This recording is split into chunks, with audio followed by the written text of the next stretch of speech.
Bab 183. Tok tok tok. Lamunan Ricky buyar saat pintu kamarnya itu diketuk. Gegas ia bangkit lalu berjalan dan membuka pintu. Tersenyum tipis menatap Nuri yang ada di depannya.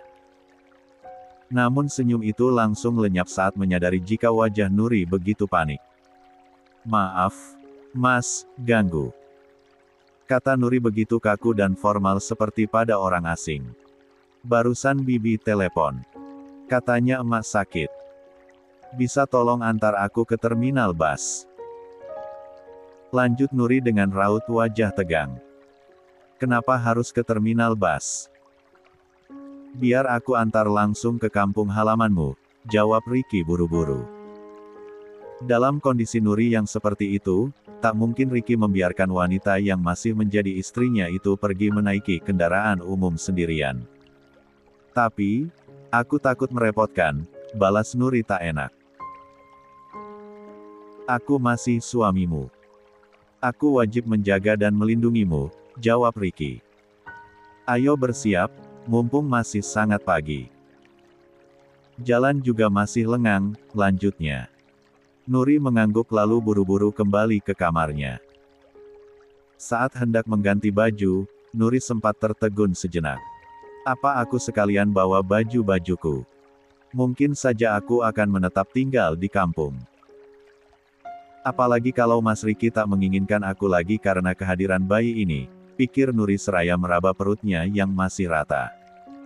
Nuri mengambil koper lalu memasukkan sebagian baju-bajunya. Sementara baju yang lain ditinggalkannya. 10. Setelah selesai, ia menyeret koper itu keluar kamar. Mata Ricky memicing saat melihat Nuri membawa koper. "Kenapa bawa koper segala? Mungkin, aku akan langsung menetap di kampung.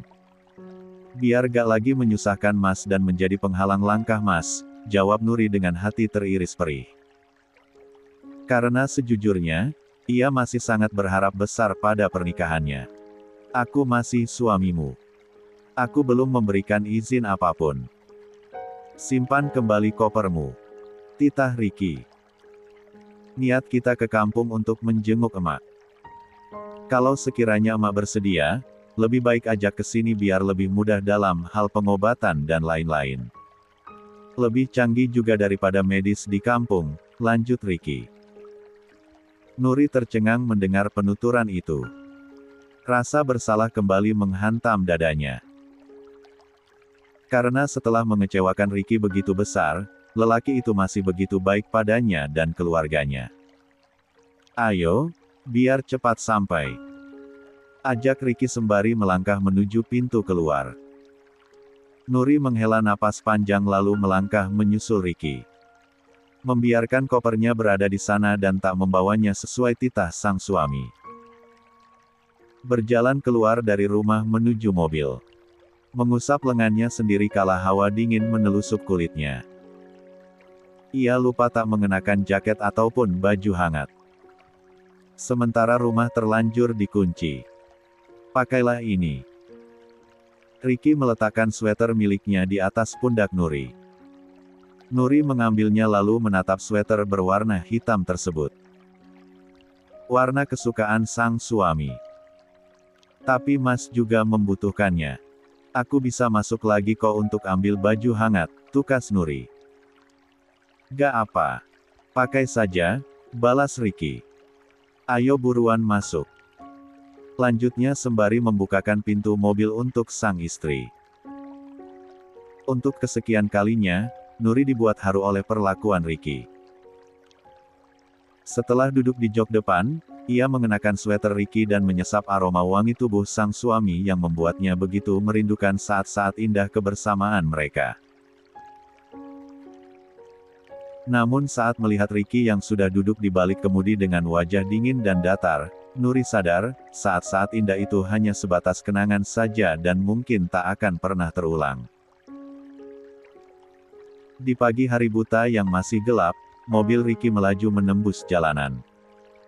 Berteman sepi dan sunyi karena sepasang suami istri itu tak kunjung bicara satu sama lain. Jika dulu momen kebersamaan seperti itu selalu menyenangkan dan diisi dengan banyaknya cerita juga candaan, berbeda halnya dengan kini yang lebih banyak kecanggungan. Bahkan untuk saling membuka suara saja terasa berat dan sungkan. Tak heran, dari berjam-jam perjalanan, tak banyak kata yang dilontarkan keduanya. Terlebih Ricky yang memang memilih fokus mengemudi agar cepat sampai. Juga Nuri yang menahan rasa mual dan pusing. Sekitar jam 9 pagi, Ricky dan Nuri akhirnya sampai di kampung halaman Nuri. Kedatangannya langsung disambut oleh Bibi Nuri yang menghampiri keponakannya itu. "Syukurlah kamu sudah sampai, Nur. Bibi sudah bingung membujuk emakmu biar mau dirawat," tutur bibinya Nuri dengan helaan napas lega. "11. Kata Pak Mantri, emak kenapa?" tanya Nuri cemas. Tekanan darahnya tinggi sekali. Kemarin sore malah sempat tak sadarkan diri saking sakit kepalanya. Kata Pak Mantri harus dirawat tapi emakmu gak mau. Katanya kasihan Naufal ditinggalin. Padahal Bibi juga gak keberatan kalau dititipin Naufal mah, jawab bibinya. Astagfirullah, emak.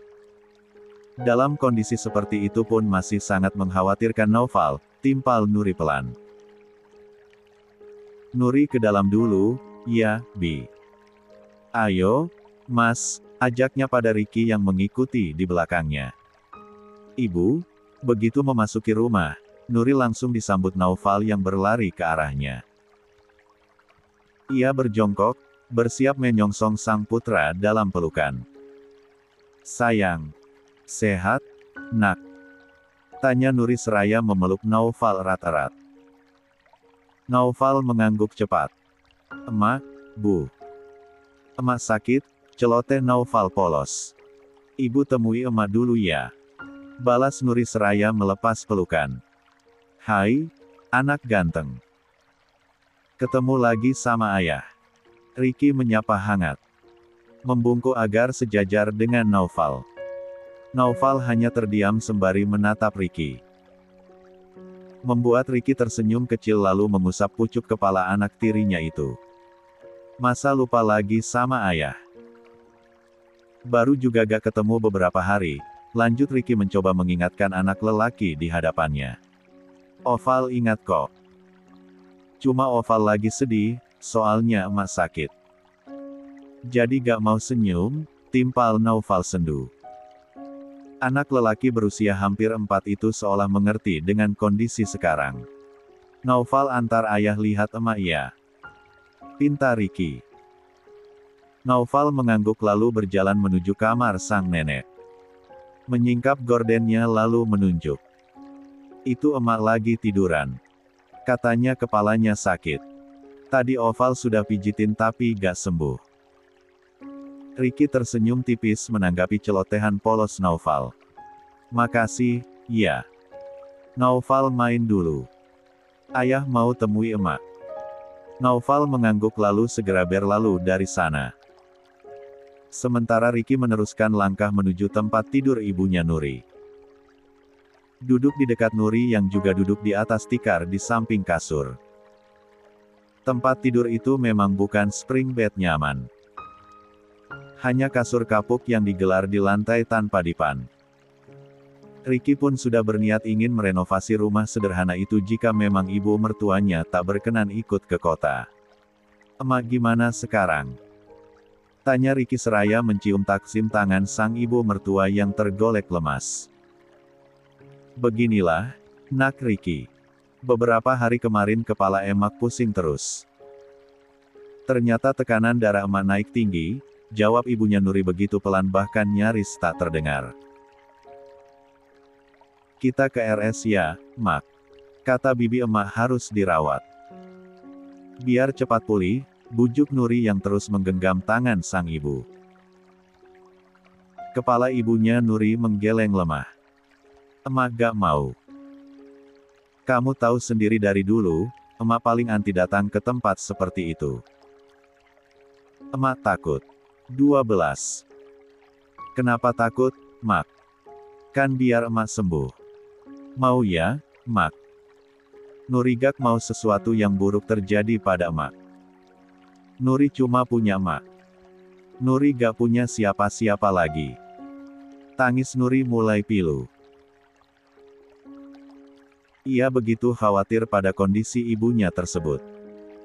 Entah kenapa Nuri merasa kalau sakit ibunya kali ini berbeda dari sebelum-sebelumnya. Kamu ini ngomong apa?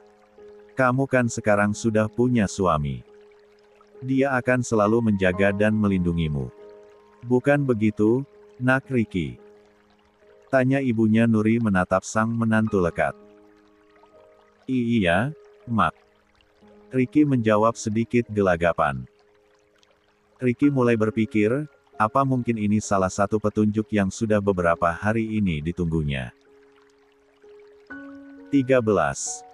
Setelah berbincang sebentar tadi, ibunya Nuri tertidur tak lama setelah disuapi obat oleh sang putri. Nuri menatap nanar ke arah wanita yang fisiknya terlihat lebih tua dari usianya itu. Benar memang, kesulitan akan membuat seseorang terlebih-lebih tua. Maafin Nuri yang selama ini sudah membuat emak susah. Maaf karena Nuri belum bisa membahagiakan emak. Tolong hidup lebih lama ya, Mak. Berikan kesempatan padaku untuk membahagiakan emak, gumamnya bicara sendiri. Tak ingin mengganggu istirahat sang ibu, Nuri pun beranjak untuk keluar dari kamar itu. Sayup-sayup ia mendengar suara Naufal yang sedang berceloteh riang. Begitu dihampiri, ternyata putranya itu sedang bersama Ricky. Bercerita sambil bermain bersama. Ibu, Naufal tersenyum melihat kemunculan sang ibu. Ricky yang duduk membelakangi pun menoleh seketika. Emak sudah tidur? Tanyanya. Nuri mengangguk pelan. Aku sudah bujuk emak buat ke RS biar diinfus, tapi gak mau, keluhnya. Nanti dicoba lagi. Sekarang biarkan emak istirahat dulu. Emak juga sepertinya masih kangen sama kamu, timpal Ricky. Nuri mengangguk mengerti. Lah duduk bergabung dengan Ricky juga Naufal. Menatap hangat kebersamaan sang putra dan sang suami bergantian. Ya Allah, sepertinya Naufal sudah mulai membuka hati untuk ayah sambungnya itu. Dia juga terlihat nyaman. Tapi, apa kebersamaan ini akan segera berakhir? Batin Nuri bertanya-tanya. Mas. Nuri yang sempat terdiam kembali membuka suara. Membuat Ricky memusatkan pandangan pada istrinya itu. Kenapa Mas tadi berkata seperti itu pada emak? Lanjut Nuri. Berkata apa? Ricky balik bertanya. Mengiyakan untuk selalu menjaga dan melindungiku. Padahal pernikahan kita sedang. Nuri tak melanjutkan perkataannya. Ia tertunduk dalam. Sudahlah. Gak perlu bahas apa-apa. Sekarang kita fokus saja dulu pada kesembuhan emak. Gak baik juga membicarakan hal seperti ini di depan Naufal, timpal Ricky tak ingin meneruskan pembahasan. Nuri tersenyum tipis. Aku ke dapur dulu kalau gitu. Mau bikin bubur untuk emak. Sekalian masak untuk makan, kata Nuri sambil bangun dari duduknya. Naufal mau dimasakin apa? Mau telur mata sapi pakai kecap, jawab Naufal antusias. 14. Baiklah. Tunggu, ya. Balas Nuri. Ia segera berbalik dan berjalan menuju dapur. Meninggalkan anaknya beserta ayah sambungnya. Sepanjang berada di dapur, kepala Nuri terus dijejali kebingungan. Bagaimana jika dia kembali hidup di kampung? Bagaimana perasaan emaknya jika dia kembali menjanda di usia pernikahan yang masih sangat muda? Apalagi dalam kondisi berbadan dua. Pekerjaan apa yang bisa dia lakukan selama sedang mengandung? Ah, emak. Lagi-lagi aku telah mengecewakanmu dan membuatmu sedih. Maafkan Nuri, Mak. Nuri membatin. Semua ini gara-gara Raka. Ya Allah, Aku benci sekali sama dia. Dia menghancurkan hidupku, merusak masa depanku, mengubur mimpiku, geram Nuri dengan tangan mengepal. Dadanya selalu sesak serta jantungnya berdetak cepat setiap kali mengingat malam kelam tersebut. Dan untaian air mata yang jatuh cukup menjadi bukti bahwa trauma itu masih nyata adanya. Nuri mengambil napas panjang untuk meredam kemarahannya yang kembali muncul. Berkali-kali sampai perasaannya sedikit membaik. Ia sadar, semuanya kini telah terjadi dan tak ada yang bisa memutar waktu. Harusnya kamu gak pernah hadir di perut ibu, nak. Tapi jika takdir berkata lain, ibu bisa apa selain pasrah? Ibu menerimamu dengan ikhlas karena kamu adalah darah daging ibu, lanjut Nuri seraya meremas pelan perutnya yang masih ramping. Meracik makanan yang akan disantap keluarganya dengan air mata yang masih sesekali menetes. Karena kenyataannya, ikhlas itu hanya mudah diucapkan di mulut sedangkan hati kadang masih ingin menyangkal. Malam menjelang, waktu Nuri lebih banyak dihabiskan untuk menemani sang ibu. Menyuapi, membantu tayamum, termasuk membersihkan air seni yang kadang tak bisa ditahan wanita hampir sepuh tersebut. Kalau besok emak gak ada perubahan, Nuri akan bawa emak ke RS. Pokoknya emak harus mau, gak boleh nolak, kata Nuri tegas. Mas Riki juga tadi sudah bilang seperti itu. Toh ini demi kesembuhan emak, lanjut Nuri menekankan. Ibunya Nuri tersenyum kecil mendengar penuturan putrinya. Insya Allah besok emak sudah sembuh. Emak gak sakit lagi. Amin. Semoga saja. Kamu buruan istirahat, Nur. Temani suamimu tidur. Kenapa di sini terus? Ini sudah malam, titah ibunya Nuri. Nuri tidur di sini saja. Nemenin emak. Takutnya emak butuh sesuatu atau mau ke kamar mandi, timpal Nuri. Emak gak apa-apa. Pergilah. Kasihan suamimu tidur sendiri. Toh emak juga mau langsung tidur. Kuku ibunya Nuri. Nuri menghela napas dalam lalu mengangguk dengan kepala berat. Baiklah, jawabnya singkat. Tapi emak tidur sekarang ya? Iya. Sudah sana. Ibunya Nuri mengibaskan tangannya pelan. Nuri pun lekas bangkit. Berjalan keluar dari kamar sang ibu. Namun ia bertekad, ketika ibunya sudah terlelap nanti, Nuri akan kembali ke sana. Untuk sementara, Nuri melangkah pelan menuju kamarnya. Di mana Riki juga sudah berbaring di sana setelah menidurkan Naufal. 15. Emak memintaku untuk tidur di sini. Nuri buru-buru menjelaskan padahal Riki belum berkata apa-apa. Tapi mas tenang saja, ini cuma sebentar. Nanti kalau emas sudah tidur nyenyak, aku akan kembali ke kamarnya, lanjut Nuri. Ia paham, suaminya itu belum ingin berdekatan dengannya. Entah jijik entah kenapa. Pikir Nuri. Gak apa. Istirahatlah dulu. Dari tadi kamu belum beristirahat. Padahal kondisimu juga sedang gak baik-baik saja, jawab Riki. Sini, tiduran dulu biar gak pegal, lanjut Riki seraya menggeser badannya dan memberi Nuri bagian kasur yang sedikit luas. Nuri mengangguk sungkan. Lalu menaiki pembaringan dengan perasaan tak karuan. Pun dengan Riki yang merasakan debaran yang sama. Sebab setelah terkuaknya kehamilan Nuri, ini pertama kali mereka tidur dalam satu kasur lagi. Sebagai laki-laki normal dan sebagai pria dewasa yang pernah merasakan nikmatnya madu cinta, Riki mulai diserang hawa panas di sekujur tubuhnya. Terlebih Nuri mengenakan baju rumahan selutut yang mengekspos sebagian badannya. Belum lagi wangi sampo yang menguar dari rambut hitam legam sang istri. Astagfirullah. Riki menekan dadanya kuat-kuat saat tubuhnya kian menegang. Ia yang semula berbaring terlentang, buru-buru mengubah posisinya menjadi menyamping membelakangi Nuri yang berbaring di sampingnya. Mengucap istighfar berkali-kali agar ia tak sampai lepas kontrol. Sementara Nuri melirik punggung Ricky dengan kaca-kaca di kedua matanya yang hampir pecah. Hatinya sakit bukan main. Ia semakin merasa minder dan rendah diri saat menyadari jika suaminya itu begitu menghindari dirinya. Tak ada lagi keinginan untuk menyentuh dirinya meski hanya sebatas mengecup keningnya.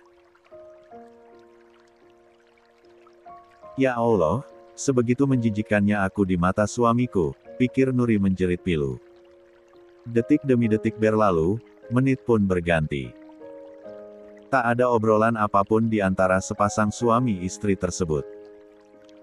Suasana hening dan sunyi benar-benar menjadi teman tidur mereka malam ini. Hanya suara jangkrik dan hewan-hewan malam yang sesekali terdengar memecah kesunyian. 1 jam lamanya berada di atas tempat tidur yang sama, membuat waktu terasa sangat lambat berputar. Perlahan Nuri pun menuruni pembaringan, hendak kembali ke kamar sang ibu. Ingin segera mengakhiri kecanggungan yang dirasakannya. Mau kemana? Ricky yang sejujurnya belum tertidur, menoleh dan bertanya. Mau kembali ke kamar emak. Takutnya emak mau ke kamar mandi atau ingin sesuatu, jawab Nuri apa adanya. Ricky mengangguk kecil. Kalau ada apa-apa, bilang saja. Aku juga sepertinya susah tidur. Nuri mengangguk tanpa menjawab. Ia bergegas keluar dan masuk kembali ke kamar sang ibu. Berjalan begitu pelan untuk memastikan bahwa wanita yang sudah melahirkannya itu sudah terlelap. Nuri tersenyum lega saat melihat irama napas sang ibu yang teratur meski begitu pelan. Ia pun memilih langsung membaringkan badan di atas tikar yang berada persis di tepi kasur kapuk. Meringkuk lalu mulai memejamkan matanya. Jam terus berputar. Malam pun hampir habis dan ayam-ayam berkokok mulai terdengar nyaring memecah keheningan. Nuri yang sedang tidur dengan lelap, tiba-tiba terganggu dengan suara ngorok yang berasal dari sampingnya. 16. Nuri lekas membuka mata dengan memicing. Ia merasa heran dengan suara tersebut. Karena selama ini, ibunya itu bukan tipe orang suka mengeluarkan suara ngorok saat tidur. Astagfirullah, Mak. Nuri terperanjat saat menyadari jika napas ibunya itu terlihat sangat cepat. Bahkan nampak sesak bak kesulitan bernapas hingga dadanya kembang kempis dengan begitu cepat. Tangannya yang tak lagi kencang, memegang dadanya kuat. Emak? Ya Allah emak kenapa? Nuri memekik cemas. Dengan air mata yang mulai berderai dan ketakutan yang membuncah, Nuri berlari ke kamar Ricky. Mas, emak. Nuri mengguncang tubuh Ricky yang sedang tertidur. Emak kenapa? Ricky langsung terperanjat bangun. Nuri tak menjawab apa-apa. Tapi dari air mata dan raut wajah Nuri, Ricky bisa menebak jika sesuatu yang buruk telah terjadi pada ibu mertuanya itu. Keduanya pun sama-sama melangkah cepat ke kamar ibunya Nuri. Astagfirullah. Ricky sama paniknya saat melihat ibunya Nuri nampak semakin sesak. Kita bawa emak ke RS sekarang, ajak Ricky pada Nuri. Nuri mengangguk cepat. Sementara Ricky berniat membopong tubuh ibu mertuanya itu, namun wanita berusia setengah abad lebih itu menggeleng dengan tangan yang mencengkram lengan Ricky erat. Nak Ricky, titip Nuri sama Naufal. Jaga mereka, kata ibunya Nuri dengan suara tersendat-sendat dan susah payah. Setelah itu, ibunya Nuri langsung mengucap syahadat begitu pelan bahkan hanya serupa gerakan bibir. Dan dalam hitungan detik, matanya mulai tertutup dengan tangan terkulai lemas. Emak. Nui langsung memekik histeris. Ia menangis sesenggukan sembari mengguncang tubuh sang ibu. Emak, bangun, Mak. Emak kenapa? Nur, sabar. Ricky mengusap punggung Nuri lembut. Ayo, Mas, kita bawa emak ke RS. Aku yakin emak pingsan seperti kemarin. Ayo, Mas, cepat. Nuri menarik-narik lengan Ricky. Ricky menghela napas dalam. Ia lalu meraih lengan ibunya Nuri dan mengecek denyut nadinya. Innalillahi wa inna ilaihi rajiun, tuturnya pelan. Mas, apa kamu maksud kamu, Mas? Emak cuma pingsan gak mungkin meninggal, ujar Nuri emosional. Mak, bangun, Mak. Bangun. Nuri beralih kembali mengguncang tubuh sang ibu yang sudah goyang seluruhnya. Nur, sudah, Nur. Sabar. Emak sudah tenang. Emak sudah gak sakit lagi. Kamu ikhlaskan emak, iya. Ricky menahan tangan Nuri agar tak lagi mengguncang tubuh sang ibu. Emak, kenapa emak tinggalkan Nuri sendirian, Mak? Nuri gak punya siapa-siapa selain emak. Tolong, Mak, jangan tinggalkan Nuri. Nuri terus meracau di tengah-tengah air matanya yang mengalir deras. Ia memeluk jasad sang ibu yang matanya sudah tertutup rapat dengan kedua tangan terlipat di dada. Ia benar-benar hancur. Satu-satunya orang yang menyayangi dirinya dengan tulus dan tanpa syarat itu kini telah pergi. Pahlawan tanpa tanda jasa itu kini telah berpulang. 17. Ibu, emak kenapa? Nuri menoleh, hatinya kian tersayat dan hancur berkeping-keping saat melihat Naufal sudah berdiri di ambang pintu kamar sambil menatap ke arah neneknya yang terbujur kaku. Naufal, nenek, nak. Tenggorokan Nuri tercekat. Ia merentangkan kedua tangannya agar putranya itu mendekat. Naufal mengerti. Kaki kecilnya langsung berlari untuk menyongsong sang ibu. Lalu tubuh kecilnya itu didekap Nuri dengan erat. Sejak kecil, Naufal sudah diasuh oleh neneknya. Nuri bisa merasakan akan sehancur apa perasaan sang putra ketika tahu neneknya itu pergi dan tak akan kembali. Meski kini, Naufal masih terlalu kecil untuk mengerti apa yang sedang terjadi. Emak kenapa, Bu? Naufal kembali bertanya polos. Oval doain emak, iya. Hanya itu kata yang sanggup Nuri katakan. Itu pun dengan susah payah dan tenggorokan tercekat. Nuri kian erat memeluk Naufal. Membuat anak lelaki itu kebingungan. Sesekali ia menatap ke arah ibunya Nuri yang sama sekali tak bergerak. Melihat hal itu, hati Ricky ikut hancur. Ia merasa iba atas apa yang menimpa Nuri. Ricky bisa menebak, sesakit apa hati istrinya itu kini. Karena ia sendiri pun pernah mengalami kehilangan sang ibu dan tak memiliki siapa-siapa. Nak Ricky, titip Nuri sama Naufal. Kata-kata terakhir yang diucapkan oleh ibu mertuanya itu membuat Ricky memiliki jawaban atas pertanyaannya beberapa hari ini dan memantapkan hati untuk keputusannya. Dulu, aku begitu bahagia dan memiliki semangat hidup saat Pak Damar dan keluarganya menerimaku di saat aku tak memiliki siapa-siapa. Sekarang, mungkin giliran aku untuk menerima Nuri apa adanya. Aku sudah menikahinya. Tak mungkin aku membiarkan Nuri terpuruk sendirian. Aku mencintainya, dan, ya, cinta itu seharusnya tak bersyarat, gumam Ricky memantapkan hatinya. Ia berlutut di dekat Nuri dan Naufal. Menyentuh lembut pundak istrinya itu lalu mengusap pipi sang istri. Sabar, ya. Aku tahu ini berat, tapi kamu jangan khawatir, aku akan selalu ada untukmu. Kamu dan Naufal adalah tanggung jawabku, sampai kapanpun. Aku akan menjaga kalian. Aku janji, kata Ricky sungguh-sungguh. Nuri yang semula sedang menangis, langsung tertegun dan terkesiap dengan penuturan suaminya itu. Rasa sedih bercampur bahagia kini bersatu dalam hatinya. Sedih karena kehilangan ibunya tapi juga bahagia karena Ricky yang dulu, yang selalu menatapnya dengan cinta dan kasih sayang kini telah kembali. 18. Menjelang siang, semua proses pemulasaraan ibunya Nuri baru rampung. Seluruh pelayat yang kebanyakan tetangga dan kerabat dekat maupun jauh itu baru saja membubarkan diri dari area pemakaman di mana wanita berusia setengah abad lebih itu dimakamkan. Kini yang tersisa hanya Nuri, Ricky dan Naufal. Nuri masih berjongkok di depan gundukan tanah merah yang baru saja mengubur jasad wanita yang paling dicintainya. Air matanya tak kunjung mengering meski sedari tadi keluar dan hanya sesekali berhenti.